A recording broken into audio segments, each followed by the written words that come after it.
Marshall Martinez, ready for the state of Texas. Daniel Barber for Desiree Castellana. Ready, Your Honor. Right hand for me, please. Do you swear or affirm the testimony you're about to give in these proceedings shall be the truth, the whole truth, and nothing but the truth, so help you God?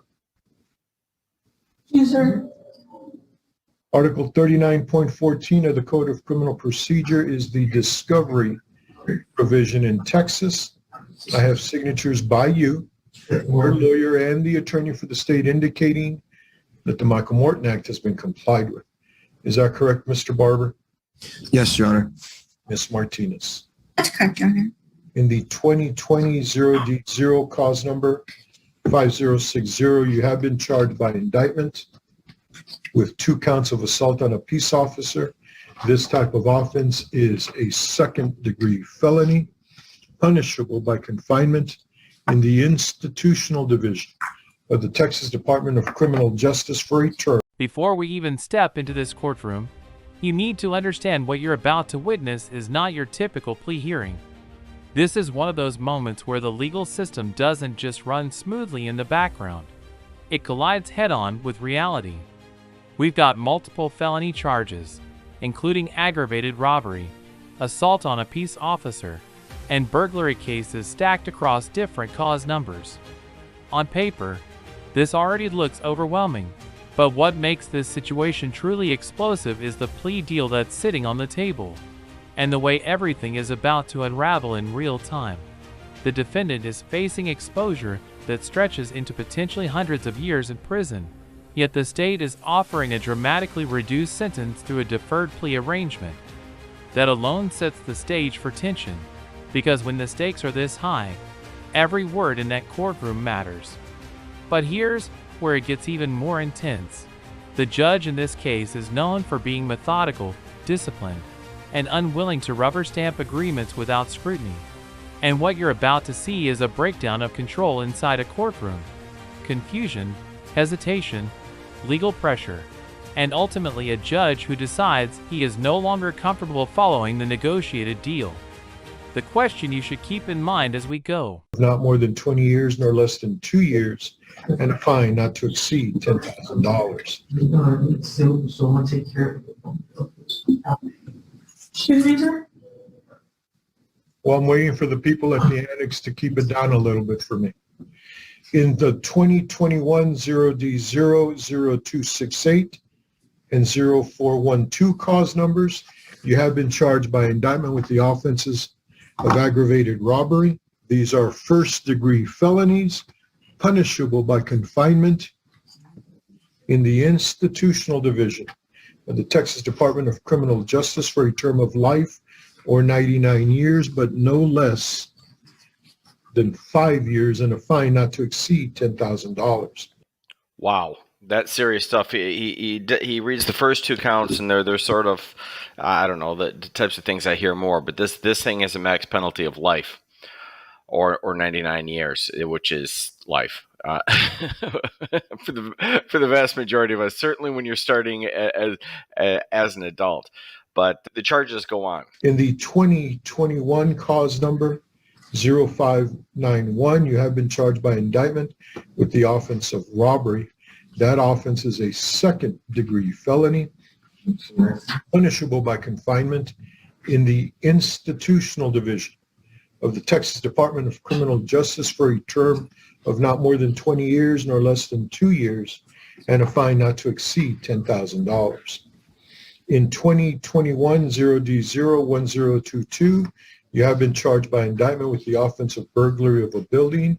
This type of offense is a state jail felony, punishable by confinement in the state jail division of the Texas Department of Criminal Justice for a term of not more than 2 years nor less than 180 days, and a fine not to exceed $10,000.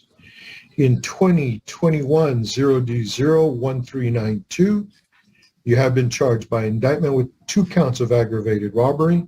Again, these are first-degree felonies, punishable by confinement in the institutional division of the Texas Department of Criminal Justice for a term of life or 99 years, but no less than 5 years, and a fine not to exceed $10,000.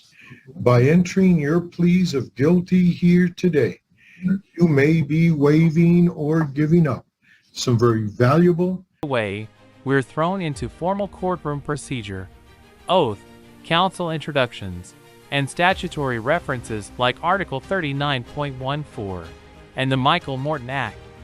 This is the legal backbone of Texas criminal procedure, ensuring discovery compliance and fairness in evidence exchange. But don't let the technical language fool you. What's happening here is the foundation being laid for something much heavier. We start hearing charges stacked one after another. And this is where the reality begins to sink in. 2 counts of assault on a peace officer, then aggravated robbery, then burglary of a building. Each charge carries its own sentencing range, and collectively, they begin to form a picture of extreme legal exposure. A second-degree felony alone can carry up to 20 years. But aggravated robbery? That jumps to life imprisonment or 99 years. What's important here is not just the charges themselves, it's the accumulation. This is not one isolated incident. This is multiple alleged events, multiple dates, multiple victims. And the judge is calmly reading each one, like building pressure. and important rights, like the right to remain silent. Well, he's going to carry on with her rights and all that, and go forward. It gets pretty interesting, but the starting point just shocked me, and I just thought we had to show it all, just to see the reading of the charges and how much she has done. The right to confront and cross-examine the state's witnesses, and most importantly, the right to have jury trials in these matters.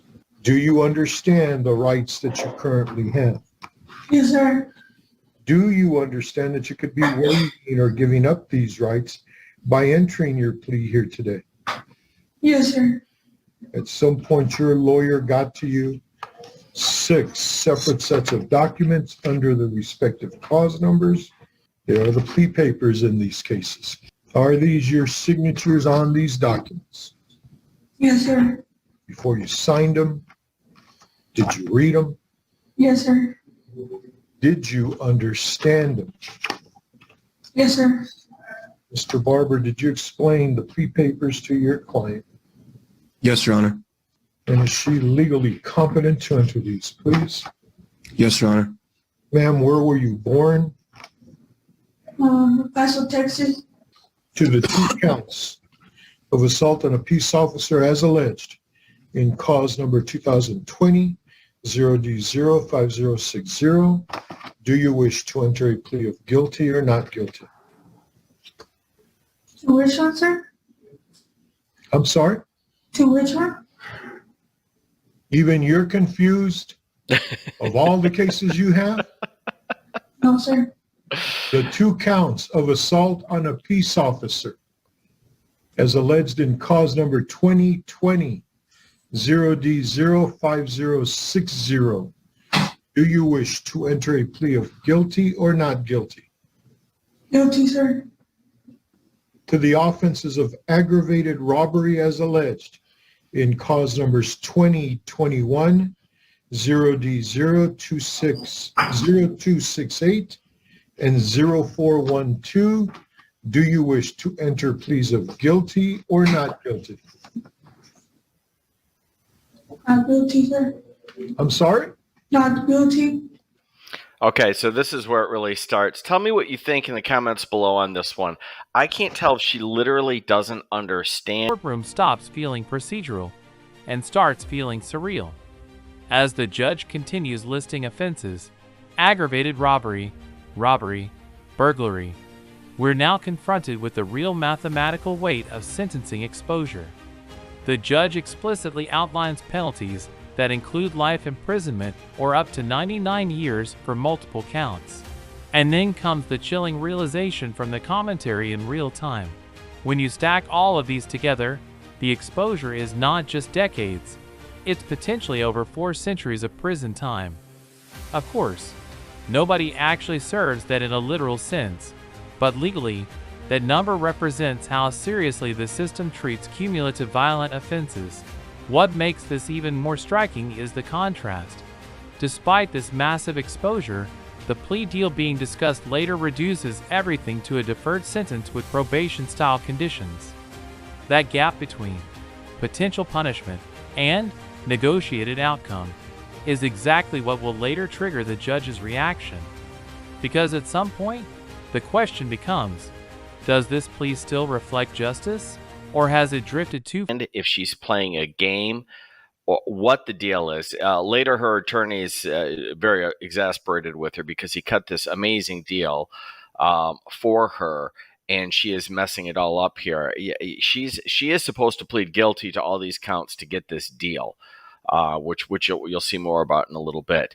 But she plays with pleading that guilty here, and I literally don't know if she doesn't understand or if she's trying to be cute. I don't know. It's crazy. Did you say not guilty? Guilty, sir. Okay, I'm going to ask you one more time. Guilty or not guilty? Guilty, sir. To the offense of robbery as alleged in cause number 2021-0D0-0591. Do you wish to enter a plea of guilty or not guilty? Guilty, sir. To the offense of burglary of a building as alleged in cause number 2021-0D0-1022. Do you wish to enter a plea of guilty or not guilty? Not guilty, sir. I'm sorry, what? Not guilty. Not guilty? Is that what you're saying? Yes, sir. Guilty or not guilty? Not guilty, sir. Desiree, we discussed this, and we need to plead to these in order to get the deal that the DA has offered us, which is safe P and 10 years of probation. I explained it to you. Oh, sorry, sir. So could you tell the judge if you're guilty or not guilty regarding the cases that we're talking about? Yes, sir. Guilty, sir. To the 2 counts of aggravated robbery as alleged in cause number 2021-0D0-1392. 2 counts. Guilty or not guilty? Guilty, sir. And are you pleading guilty because you are guilty and for no other reason? Guilty, sir. Are there plea agreements? Yes, Your Honor. In the cause number ending in 5060, 2 counts assault on a peace officer. All these terms and conditions will run concurrent with all the cases. 10 years deferred, $2,000 fine, 500 hours of community service. This defendant is to be released only to safe P. Anger management, in this case, no contact with Juan Bayona or Araceli Castro, and no weapons. Everything is concurrent, but I will be dismissing the cause number ending in 5209 and 4771. In the 3 ag robberies, cause number ending in 0268. So there's 4 ag robberies under 3 different cause numbers. Thank you, Your Honor. Oh yes. By the way, you probably understood that and don't think you do, but you do. They're talking about a 10-year sentence deferred, meaning she doesn't go at all. Basically, a probation, a lot of community service and fines and restitution. But that's what's on the table right here. You're not confused. That's what they're offering. And conditions and no contact with 7-Eleven stores in El Paso County or the victim, Mariana Davis. Anger management and a deadly weapon finding, to wit, a knife. And the cause number ending in 0412. Same terms and conditions, deadly weapon finding, to wit, a knife. Same, no contact with 7-Eleven stores or the victim, Edgar Rodriguez. Both counts in cause number ending in 1392. In terms and conditions. Restitution order to the smoke shop, care of the manager, Augustine Aldas, ALDAS, in the amount of $1,687.47. In both counts, a deadly weapon finding, to wit, a knife.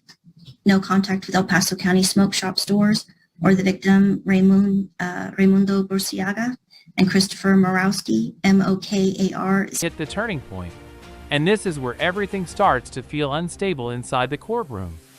The judge begins asking direct questions, guilty or not guilty, and instead of clear, consistent answers, we get confusion, hesitation, and repeated corrections.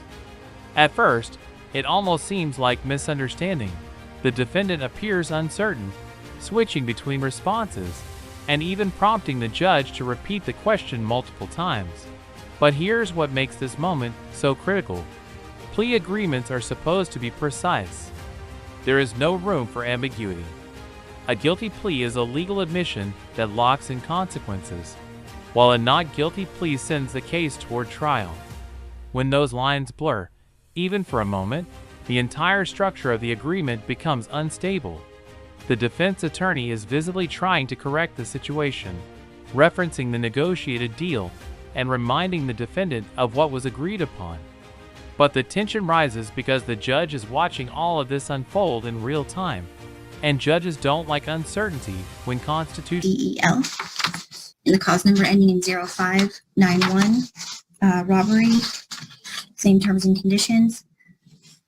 No contact with El Paso County Circle K stores or the victim, Robert Thomas. And in the cause number ending in 1022, burglary of a building.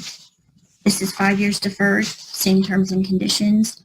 No contact with Circle K stores or the victim, Nora Herrera.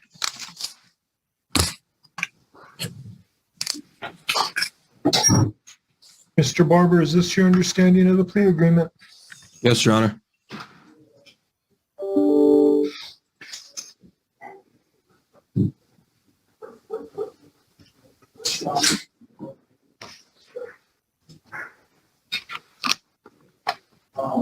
Don't worry. The judge feels the same way about it as you mostly do.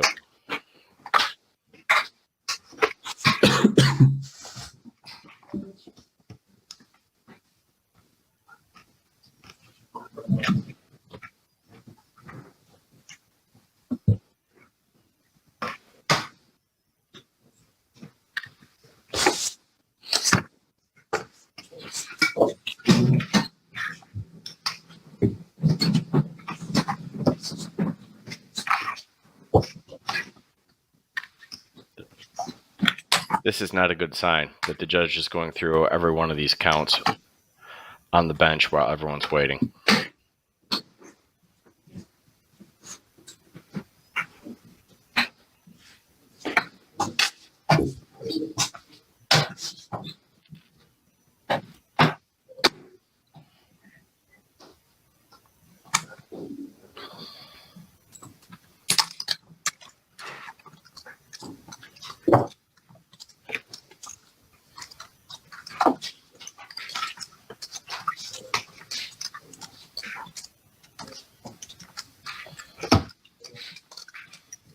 Ms. Martinez, all 6 of these